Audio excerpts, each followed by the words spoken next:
세계를 만나는 시간 나우 함께하고 계시는 지금 시각 10시 44분 4초 마치고 있습니다. 세반시의 역사 선생님 덕성여대 이원복 석좌교수와 함께하는 탐나는 세계사 시간입니다. 오늘은 전화로 교수님 만나보도록 하겠습니다. 교수님 안녕하세요. 네, 안녕하십니까? 예.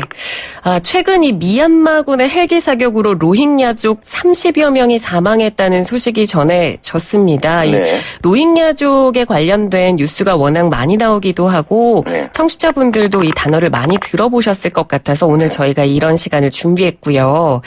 그 로힝야족에 대해서 검색을 해보니까 국적 없는 사람들, 네. 세계에서 가장 박해받는 소수민족 예. 이렇게 규정이 많이 나와 있던데 네. 이 로힝야족에 대한 설명부터 먼저 좀 부탁드립니다. 그게 로힝야족이 사는 나라가 미얀마입니까? 네. 미얀마는 저 방글라데시하고 타이 사이에 있는 그 나라인데 방글라데시 접경지대에서 미얀마 서부에 살고 있는 그 민족인데 소수민족인데 세계적으로 한 220만 명 돼요. 그 중에서 한 100여만 명이 바로 이 미얀마에 살고 있는데 네. 지금 미얀마란 나라가요. 참 재미있는 것이 소수민족이 135개입니다. 네. 그러니까 민속학계의 꿈이라고 할 정도로 다양한 소수민족이 살고 있는데 러시아가 185개의 소수민족으로 되어 있고 중국이 55개로 되어 있는데 이 문제가 뭐냐니까 소수민족에 대한 개념입니다. 소수민족이라고 이렇게 하면 국가에서 소수민족으로 법적으로 인정하고 언어와 그리고 이 법적 지위 그리고 대표할 수 있는 그 권리를 부여하는 거죠. 국민으로서. 네. 그래서 중국에서 전당대회 할 때 보면은 55개 민족 대표 다 나오지 않습니까? 네네. 그런데 로힝야족은 미얀마 정부에서 소수민족으로 인정 안 하는 거예요. 그건 뭐냐면 과거에 꽤 뿌리 깊은 역사에 있어서 그런데 소수민족으로 인정을 안 하면 법적인 지위가 없기 때문에 그렇죠. 언어도 허용이 안 되고 그리고 국적이 허용이 안 됩니다. 그러니까 나라가 없는 민족 그리고 또 자기네들 와 있는 불법 난민 신분이 되니까 이들을 쫓아내기 위해서 그렇게 지독한 탄압을 하게 되는 거죠. 네. 그러니까 내가 속한 나라가 없다는 게 내가 존재하는데 예. 내가 속한 나라가 없다라는 게 사실 좀 언뜻 이해가 안 가거든요. 그러면 예. 이 로힝야족들은 나는 어느 나라 사람이다라고 생각하나요? 그 사람들은 그냥 살고 있는 미얀마 사람이라고 생각하는 거죠. 그런데 이제 이 사람들이 거기서 사는데 문제가 많이 있습니다. 미얀마하고는. 네. 왜냐니까 이 미얀마가 과거에는 버마라고 그랬지 않습니까? 네. 그래서 이 미얀마가 135개 소수민족이 있어도 70% 이상이 버마족입니다.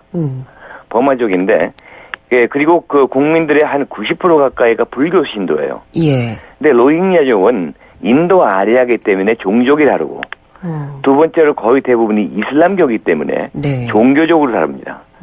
그리고 또 이 19세기 들어와가지고 영국이 미얀마를 침범하면서 로힝야족을 앞세워가지고 말하면 앞잡이 노릇 비슷하게 시켰기 때문에 그 버마인들이 로힝야족에 대한 반감과 증오가 아주 뿌리 깊은 거죠.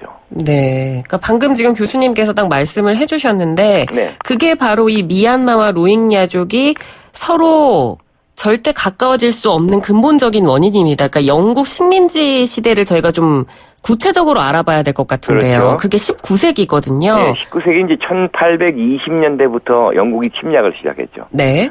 그러니까 인도를 다 이제 일단 통치하게 된 영국이 계속해서 프랑스가 또 동쪽으로 가니까 슬금슬금 동쪽으로 진출해요. 그래서 인도 바로 옆 나라가 미얀마입니까? 과거 버마. 예. 그래서 1920년대부터 침략을 시작해서 계속해서 이제 말하자면은 버마하고 전쟁을 두 번씩을 하면서 1880년대에는 완전히 속령화해버립니다. 네. 식민지화하죠. 그런데 영국의 한 정책이 뭐냐니까 70%의 버마족을 다스리기 위해서는 이렇게 로힝야족과 같은 인도인들을 대거 기용합니다. 그래서 인도인들은 자기네들이 쭉 영어도 가르쳐놓고 그러니까 고위직, 행정직, 사무직은 다 인도인들을 시키고 네. 그리고 군대, 경찰 같은 그런 좋은 일들은 전부 또 소수민족 시키고 그리고 버마인들에게 일체 직업을 안 주고 그걸 안 주고 탄압받게 하는 그러니까 이의제희 수법을 쓴 거죠. 그러니까는 이 버마인들이 70%나 되는데 아무런 이 혜택도 못 받고 탄압만 받으니까. 네. 그러니까 아주 일을 가는 거죠, 막말로 얘기해서. 인도에 대해서는. 그럴 수밖에 없겠네요. 네. 네. 그럼 미얀마가 영국의 식민 지배에서 벗어나게 된 게 언젠가요? 그게 1948년 1월 4일 날 독립을 하죠. 네.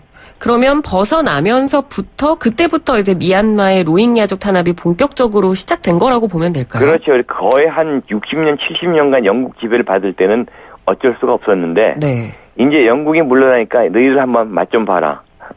우리가 그렇게 많이 당해왔는데 너희들도 당해봐라 해가지고 무려 한 20여 차례 소탕작전이 있었어요. 아, 로힝야족에 대해서요? 예. 그러니까 이것이 보통 일이 아니죠. 그래서 그 다음에 학살에다가 추방에다가 약탈에다가 강간에다가 그야말로 잔인한 그런 로힝야족의 탄압이 시작돼가지고 한 30-40만 명이 이제 도주를 했는데 네. 보트 피플이 되기도 하고 근데 살고 있는 로힝야족은 진짜 무방비로 당할 수밖에 없는 거죠.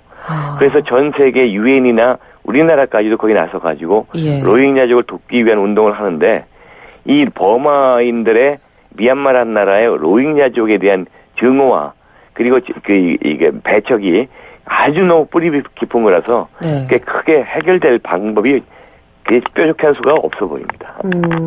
그래서 중간에 지금 유엔에서도 개입을 한 걸로 그렇죠. 알고 있는데, 네, 개입을 했는데도 네. 중재가 전혀 되지 않았나요? 중재가 되지 않는 정도가 아니라 이 버마란 나라, 미얀마란 나라가 세계에서 가장 폐쇄적인 나라입니다. 예. 주변에 중국, 타이 그리고 인도가 있잖아요. 네. 인도는 지금 말씀드린 대로 그래서 원수고, 그 다음에 중국하고는 더 원수예요. 몽고족들하고 이렇게 돼가지고. 네. 그 다음에 타이하고는 계속 역사적으로 두고 싸워왔고, 그러니까는 남의 말을 안 듣죠. 그리고 또 그 안 자체가 소수민족하고 버마족하고 또 대립이 되니까요. 이 버마족들은 자기가 주류인데 자기들을 지키기 위해서는 외부 얘기를 안 듣는 겁니다. 네. 이 미얀마가 또 로힝야족을 자국민으로 인정하지 않는 데는 이런 뿌리 깊은 오래된 역사적 갈등도 있지만 그 속에서 종교 문제도 또 무시할 수 없겠죠. 그렇죠. 90% 가까이가 불교인데 네. 난데없이 이슬람교도들이 100만 명 이상 있으니까 그것이 굉장히 껄끄럽지 않겠어요? 네. 그래서 종교 문제뿐 아니라 여러 가지가 복합적으로 섞여 있습니다, 여긴. 그러니까 식민 지배에서 벗어난 순간부터 지금까지 계속해서 이렇게 로힝야족에 대한 탄압이 계속되고 있는 상황인데 네. 여기서 또 이 비판이 나오는 부분이 바로 이 노벨 평화상을 수상한 아웅산 수치에 대한 부분입니다.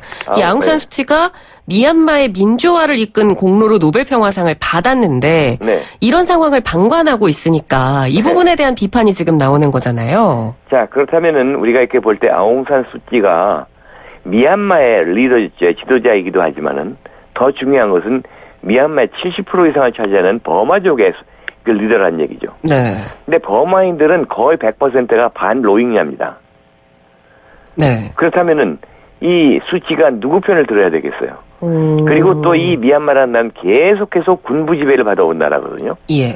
근데 그 군부가 어느 정도냐면은 89년인가 그때 그 아웅산 수치가 이끄는 그 정당이 거의 의석의 4분의 3을 차지할 정도로 압승을 했는데 선거 무효시켜버리고 그냥 계속 군부 독재 계속한 나라예요. 네. 그러니 아웅산 수치가 만약에 그 로힝야 편을 든다고 한다면은 군부가 거 봐라. 당신은 역시 버마를 배신한 여자다. 그래가지고 또 쿠데타가 일어날까봐 그럴 수가 없는 거죠. 그렇군요.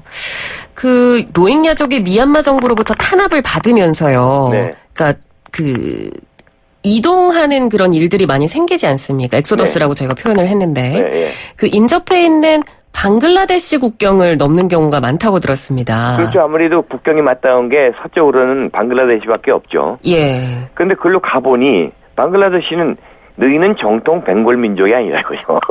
이미 옛날에 인도에서 옮겨가가지고 딴 지방에서 옮겨와서 거기 정착해서 살고 있는데 네. 우리가 너희 같은 종족이 아닌 너희를 왜 받아주느냐 그거죠. 힌두교는 오케이. 이슬람교는 오케이. 종교는 문제가 없는데 핏줄이 우리하고 다르니까 우리가 받아가지고 골치를 썩을 이유가 없다는 겁니다. 방글라데시도 그렇게 환영하는 입장은 아니고. 아니죠. 그러니까 절도 모두 없는 갈 데가 없는 그런 가련한 민족이에요. 네, 참 안타깝습니다. 네. 특히나 또 저는 딱 생각이 나는 게 로힝야족에도 분명히 아이들이 있을 텐데요. 아, 그럼요. 예, 이 아이들이 어느 나라에 속하지도 못하고 로힝야 언어로 교육도 못 받고. 그러니까 뭐 로힝야 언어도 못 받고 미얀마어도 못 배우고 방글라데시어를 뭐 배울 수도 있는 상황도 아니고, 네. 그러니까 뭐 교육이나 여러 가지 자라날 수 있는 환경 자체가 지금 너무 열악한 상황이니까. 아니 그 뜬구름 신세예요. 그러니까 너희는 우리나라 예. 국민이 아니란데 어떡하겠습니까? 참 이런 부분이 굉장히 좀 해결이 어떻게 좀 불가능한 상황인 것 같아요. 지구상에는 해결하기 못하는 그런 문제들이 아직도 많이 남아 있습니다. 네. 예컨대 지금 세계에 제일 인구가 많으면서도 독립국가를 못 갖는 민족이 쿠르드족이잖아요. 예, 저희가 지난 터키, 시간에도 한번 예. 잠깐 다뤘죠. 터키, 이라크, 시리아에 퍼져 있는 쿠르드족은 계속해서 그렇게 자치국가를 만들겠다고 하는데 아무도 인정 안 하잖아요. 네. 아직도 참 모순이 많은 세계입니다. 네, 그렇습니다. 자, 오늘은 미얀마와 로힝야족 사이의 역사에 대해서 한번 공부를 해봤습니다. 지금까지 덕성여대 이원복 석좌교수였습니다. 오늘 말씀 잘 들었습니다. 고맙습니다. 네, 감사합니다.